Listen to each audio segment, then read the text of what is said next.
Sabrina's Law. Where did that come from? Okay. I've got a couple of copies of the original bill. I'm going to pass them around so that you can see them. But I first introduced a bill in 2002. We became government in 2003. I was in opposition. I passed a couple of private members' bills with the Harris government. I introduced topics that private members' bills, anybody can introduce them. Any member of parliament can introduce a private member's bill. It's time set aside for the government to stop doing what it's doing and lets all of the MPPs decide this is a topic I think we should talk about. So I've introduced 50 private members' bills because these are all ideas and things that I think could be done to improve things. I looked back for research on some of the legislation I proposed. It was probably too early, but almost every one of my private members' bills has been adopted by a government somewhere down the line. I'll give you an example. I introduced a piece of legislation years ago that's doubled the fine on the highway if there's a construction crew and a person kills somebody or does speeding or does something in between a construction sign. That's why you now see signs that says construction starts, construction ends, to double the fines of whatever the fine is.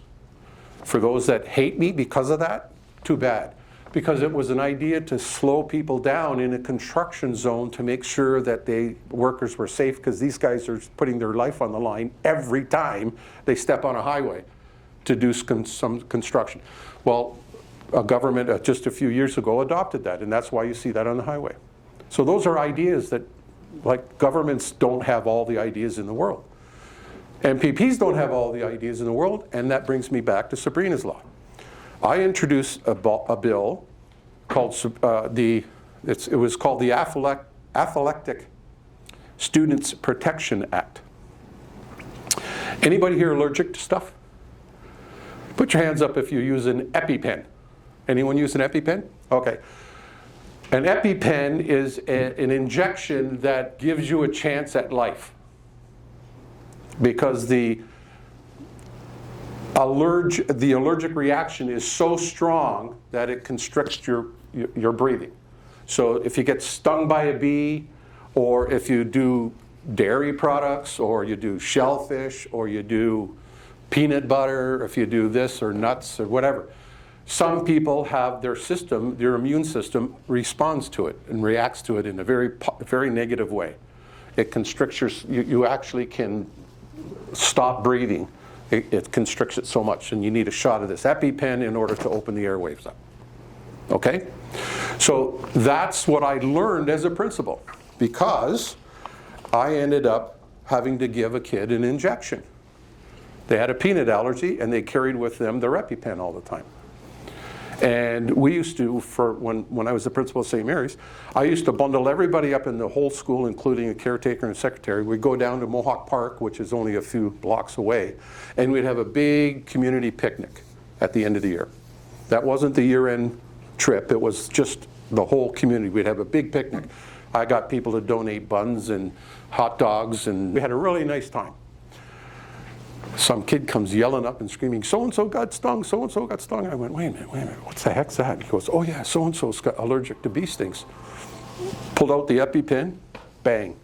Had to give her a shot, got the ambulance there and took her, everything was fine. I brought that with me as an MPP, and I said, I'm going to check the Education Act. And in the Education Act, it made no mention of medical situations. And I'm not even sure it still does today, except for a couple of the laws that we got passed. The Education Act basically said this: principal's responsibility is the care, safety, and concern of children. I said, okay, give me the details. I want to know the safety stuff. Nothing medical. You are responsible for designing something. So I looked at myself and I said, wait a minute, there should be a prescription for that. So I did a little research and found out that about 85% of school boards in the province of Ontario have some kind of policy, board policy, not Education Act, board policy on anaphylaxis. I thought, oh, that's great.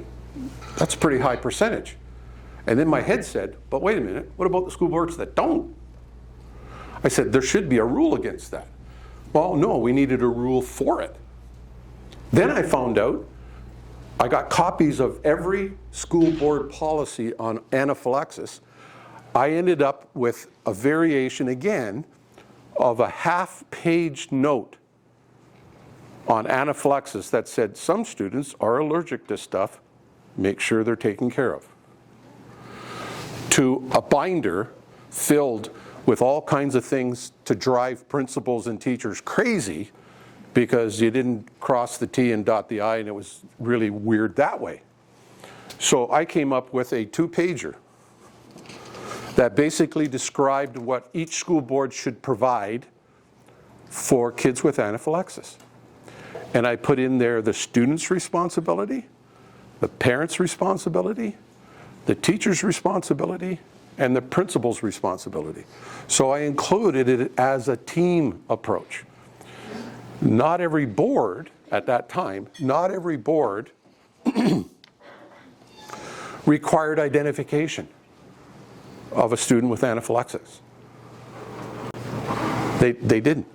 So that meant you had to kind of find out by trial and tribulation, because if you look at it, well, how did I know the kid had a peanut allergy?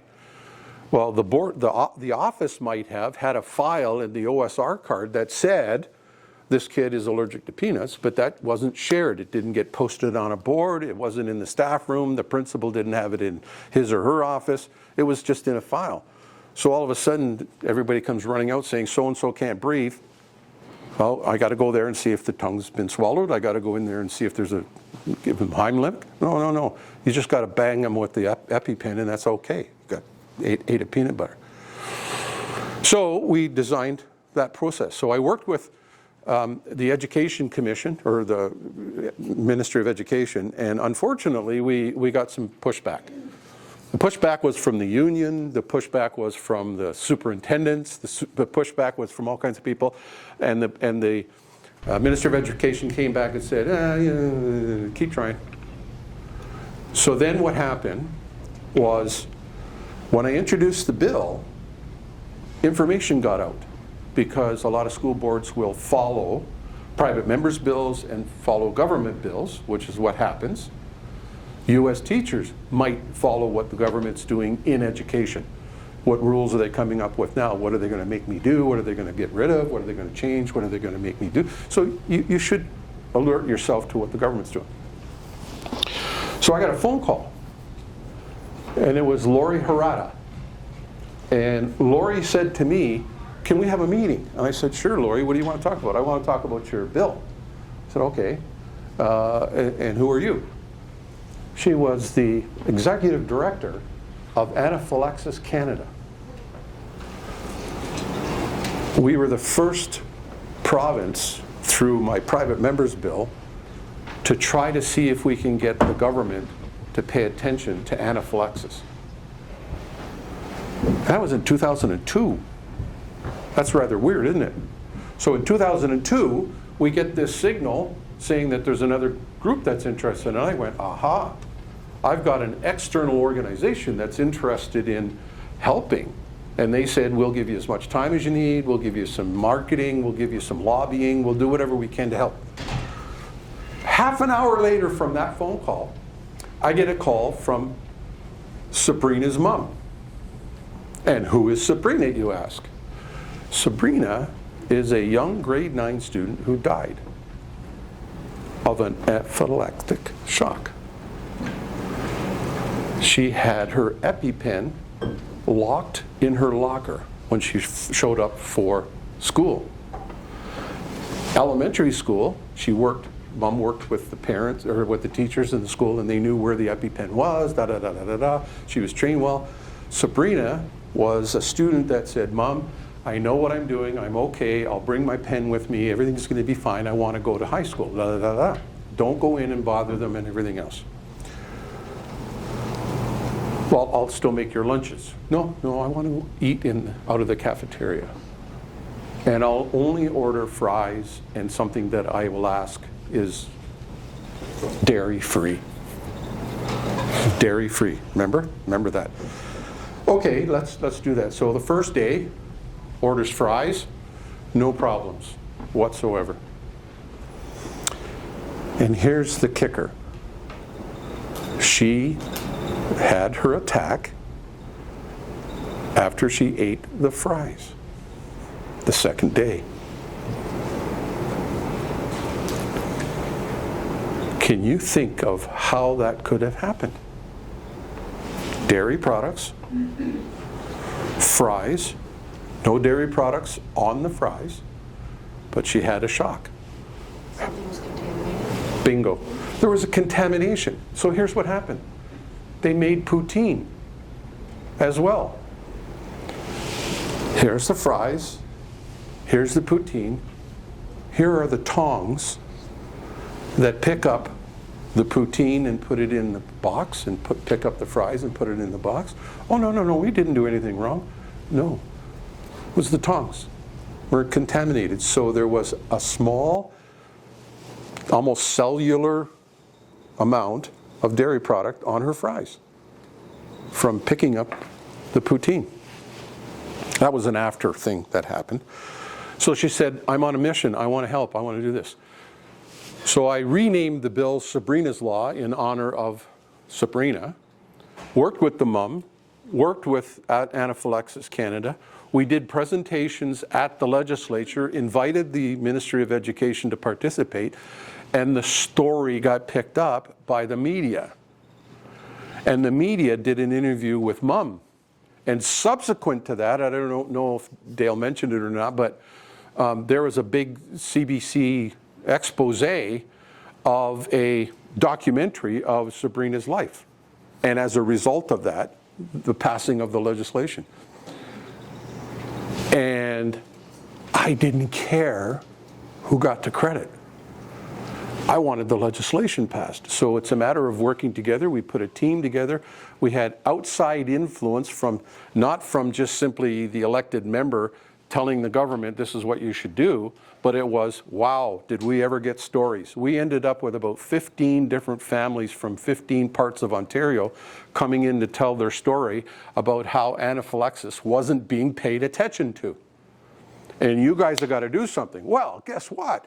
I ended up with members from all three political parties coming to me saying, what can I do to help, da-da-da-da-da-da. The lobby effort won. We won the day, and in 2005, we got royal assent. This was a 2-pager, and I think this ends up being a 3-pager. So what I'll do is I'll just simply start it from one end, and we'll just pass it around, and you can get a glimpse of what the expectation was of. That's 2002, and this is 2005. So it took us, obviously, 3 years to get the legislation passed, but it was 3 years of hard work, 3 years of meetings, 3 years of educating, 3 years of marketing, 3 years of politicizing, lobbying. It took us 3 years to get that particular piece moving. And you know what the logic was behind why it took so long? The government of the day, which was my party, was afraid that they were going to open a floodgate of people with concerns. Now, isn't that the stupidest reason to slow a piece of legislation down? You mean there might be another circumstance where somebody else might have to go through the same thing that we still don't have legislation for to improve? Yep. Now we've got Rowan's Law, we've got Billy's Law, we've got Johnny's Law, and it's all to do with epilepsy and everything else. So I went to the ministry and said, guys, get over it. You're going to get inundated. The Education Act needs to get changed. We got to start doing things better, because this isn't about education. This is about saving people's lives. Does it not make sense to review this thing and find out, is there something we can do better to protect the student? The answer finally came back, and I was basically almost on my way out, and it said, yeah, we're going to do a review. We're going to figure out if we can do things better. Oh, duh.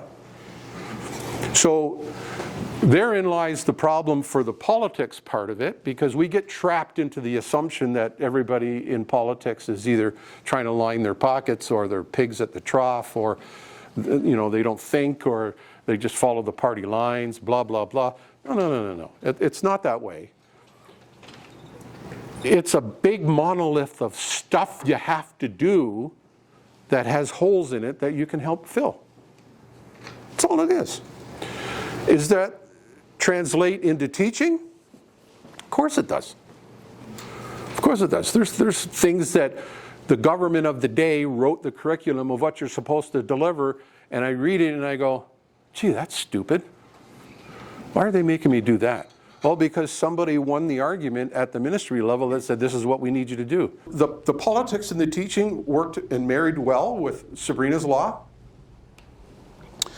It presented an opportunity, but it was also a challenge, because in the first iteration, it was only about a page and a half, 2-pager that explained this is what's going on. So then when we got input at a committee level, which is why you invite the public to say, what do you want to say about this? Well, what about this part? What about that part? Well, we don't want that because you're not going to make the teachers be responsible for this. The unions came and said, yeah, but we'll work with you, but the way it's written now, it makes us responsible. Well, first of all, you kind of are. But second of all, I understand. So let's put some of the juice back on the parents. Because I had parents that would not tell me as a principal the health situation with their students. They didn't want them, I don't know, they thought it was going to destroy them. If the parent told me that this kid had TB, or this kid had this, or this kid had that, they wanted to hide it, and we'll deal with it. That doesn't make sense. So I actually had to work with them to say, okay, this is what we need to make sure that is a public piece of knowledge. And we had to deal with privacy issues, because that's around the time when privacy things were starting to kind of bubble up, about protecting privacy and protecting health information and all that kind of stuff. So we navigated it and ended up with clauses that were added and everything else. So once we got that ironed out, and the government of the day recognized that, you know what, this is a winner. This will garner not only support from teachers, principals, and school boards. School boards are hesitant, but the parents are on side, because I'm sure that there's probably no one in this classroom that doesn't know of somebody either in their family or their circle of friends that doesn't have either themselves or a child or an elderly person that has allergy issues.